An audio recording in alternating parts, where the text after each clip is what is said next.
Good day, everyone. This is the presentation or blueprint of our prototype entitled Establishing Regional Energy Autonomy Through Sustainable Infrastructure in Marinduque, a decentralized hybrid energy system, solar hydro battery.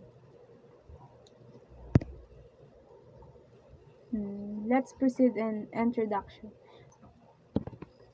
Marinduque is an island province that relies on the Small Island Power Development or SPUG and depends heavily on imported fossil fuels and aging diesel infrastructure. To support the Philippine Energy Plan 2020 to 2040's missionary electrification's goal, efforts are shifting from general policy to site-specific thermodynamics modeling tailored to Marinduque's microclimates. Hmm. Let's proceed to problem statements. Marinduque faces high generation cost and is vulnerable to fluctuating global fuel prices. A technical gap exists because current grids lack integrated battery storage, causing flicker and instability. This also raises environmental concerns as the existing framework threatens the island's protected marine and terrestrial biodiversity. There's a clear need for a decentralized system that can maintain thermal stability during peak loads. Let's proceed to objectives.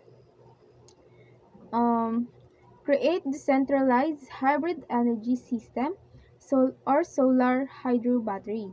Achieve a 15 increase in system efficiency over standard localized grids.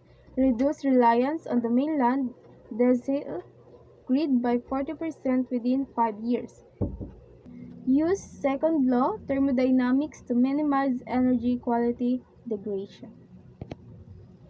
So let's HRES or Marinduque Hybrid Renewable Energy System. What it is? It is a microscale HRES integrating photovoltaic panels, microhydro turbines, and smart battery storage. The main purpose of our project is to provide a buffer against outages while maximizing the use of local natural resources. And how it works? First, solar hydro harvests energy based on real-time irradiance and flow. Second, Arduino or P controller manage the load. Number 3 is battery storage discharges during peak hours 6 p.m. to 9 p.m. And basic words, um, this goals is to give stable power and use natural resources. It works by collecting energy, controlling it, and using battery during peak hours. Next, material and tools we used. For energy generation, we use small solar panels, DIY, and micro hydro turbine. For storage and control, we we used lead acid and lithium ion cells, Arduino or Raspberry Pi. For sensing, parameters or irradiance, flow meters, thermal sensors. For infrastructure, jumper wires, breadboard, PVC or wooden structural frame. For our methodology, phase 1, resource mapping, identifying solar hotspots in Buc and Buena Vista via satellite data. Phase 2, thermodynamics testing, testing specific heat capacity of storage materials to minimize thermal leakage.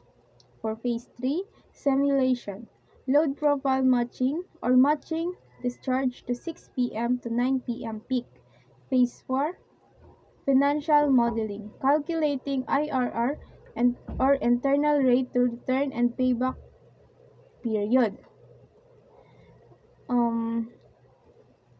Next is design and features. The system uses a decentralized node layout for modular expansion across municipalities with smart monitoring that logs voltage, current, and temperature in real time. Enclosures are built for climate resilience to withstand Marinduque's high humidity and salt mist conditions, while entropy-aware, scaling optimized component sizing to reduce energy loss as heat.